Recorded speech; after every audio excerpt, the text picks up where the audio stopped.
Whoa, dude. Yo, YouTube, got a big one here. This is ridiculous, crazy.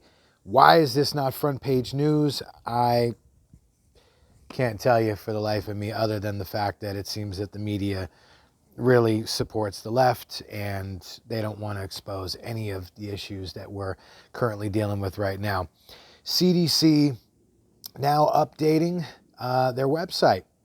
I think everyone's going to find this really interesting. So we've been told that in America specifically that 220,000 people have apparently perished from this so-called virus, right?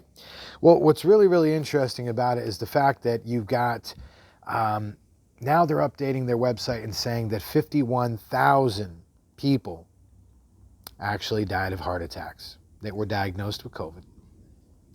Another was 87,000 total that died of pneumonia or influenza. 17,000 on top of that of chronic respiratory issues, and 26,000 of respiratory distress syndromes, other types of either chronic respiratory disease or some sort of lung distress, in other words, problems breathing, which I've seen videos about that where doctors have said what's interesting is we're seeing the function of the lungs, but we're seeing that these people have a low oxygen count in their bloodstream, and we don't understand it. I think that could have something to 5G, but that's another video. I've talked about that before, and I will definitely be talking about that again because there's a very interesting possible correlation to that, but we'll get into it another time. 23,000 dead of heart attacks, 23,000 dead of heart disease, and 28,000 of cardiac arrest. And I believe it was, I think, an additional 44,000 that died of hypertension, disease, and something I'm trying to remember what's it called, renal failure, I think is what it's called. Basically what it is it's basically kidney failure, right? So what it's talking about is 131,000, come on now, 131,000 people out of all these individuals that were on hospice. They already had life-threatening diseases. Okay, just to name a couple: cancer, dementia.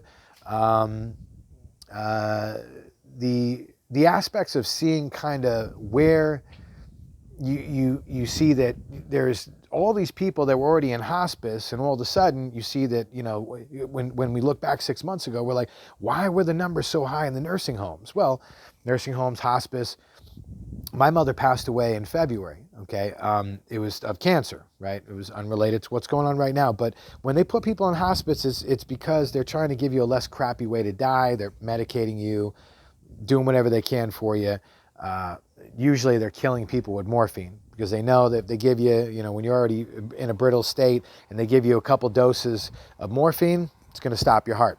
So incredibly interesting to see all these different aspects.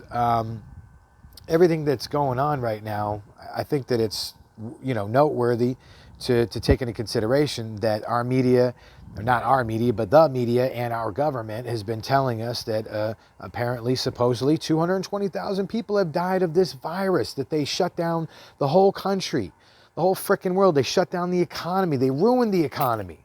How many people have been out of jobs and still out of jobs? And now we got to deal with all this nonsense. On top of it, this is outrageous. We've all been played for fools. Now, you guys can go to the CDC's website and y'all can check this for yourselves, okay? The reason I wanted to break down those numbers is so that everybody understands that those were the main issues as far as cancer, dementia, end-stage renal failure, you know, kidney failure. What's interesting is these are a lot of the things that also 5G in concentrated areas will also do to people. But like I said, that's another video for another time. So remember when the CARES Act was passed back in March, right? Like I'm saying, we're dealing with all this crap 6-7 months. So what a lot of people don't know, I was talking about this a while back, and I wasn't sure that the numbers that I had heard was that the hospitals receive $17,000 for each individual who is diagnosed with COVID, and an additional $39,000 for each individual put on a ventilator. So I can't say with 100% accuracy that I know that that is true, but I knew that they were getting money because I saw in parts of the CARES Act where they had mentioned 20%. So I thought, well, okay, maybe that's just a percentage, right? Either way, what I was telling people was, I was like, dude, our hospitals are getting paid. Isn't it? I was like, isn't that a conflict of interest? Our hospitals are getting paid to basically diagnose people with this virus. True story. It seems outrageous. And guess what? It is outrageous. It's absolutely diabolical. But when you see that, when that CARES Act was passed, they had already put it in there that 20%, as far as the hospitals, they were going to receive that 20% bonus on diagnosis-related groups. Guess what?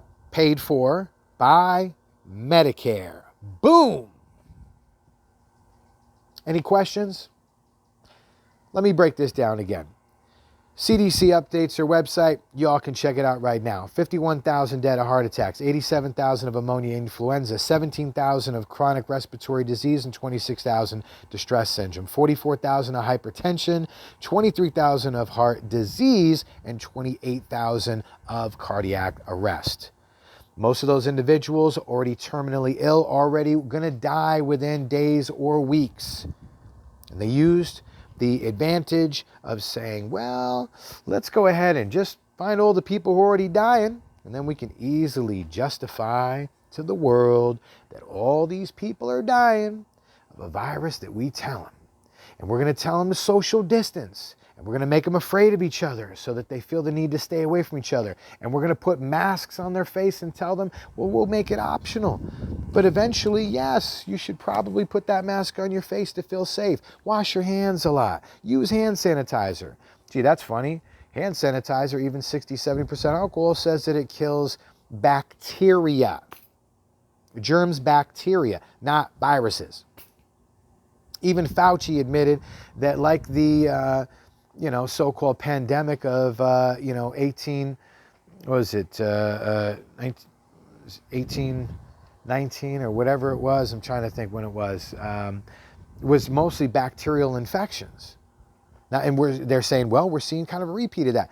No, what's going on right now is the fact that there is a massive, massive deception. We have all been taken for a ride, ladies and gentlemen. A lot of us have lost our jobs. We've lost stability. It's put us in depression. It's put us on house arrest. We've been socially distant from each other. We're social beings. We need to have those connections. We need to stay in touch. We need that bridge, that gap. That communication is essential and vital to life. And now here we are. We're seeing that for the second time in a few months, the CDC updates their website and changes the numbers. It says, oh, by the way, most of the people that were diagnosed with COVID deaths, and we were pushing all that hype and scaring you on the news every day with all the new oh, here we go. Arizona's spiking again. I heard on the news even this morning on KTAR, Mike Broomhead, radio host, saying, oh, the numbers are spiking again. It's not like he made it up, but here he is reporting that propaganda. It's despicable. And then you have good guys in media that are being turned into talking heads and puppets because they're doing their master's bidding, and they're going ahead and they're regurgitating this nonsense to the world, saying, oh, the numbers are spiking. What numbers? There is no evidence of an actual pandemic. There is no evidence. What scares me, what concerns me, is the fact that this was probably a military drill, a false flag, an exercise for maybe something really messed up that might be coming soon to a theater near you, meaning your hometown, where you live. So I think that there's obviously a bigger picture here that a lot of us are not seeing. And what we need to realize is that the CDC just updated their website and they just admitted it.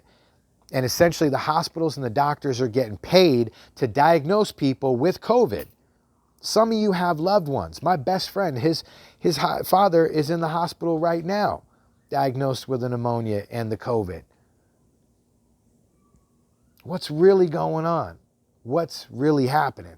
Obviously, we know there's a flu going around, but the fact that the numbers are being fudged and then the CDC contradicts themselves over and over and the government contradicts themselves and then the media is spewing all that to the rest of us to create that fear and propaganda and telling us that here's all these people that are dying. Millions and millions of people are going to die, but no. Out of the 220,000, it seems that 131,000 approximately were people that were on hospice and were already terminally ill. But yet, those numbers were counted as COVID deaths.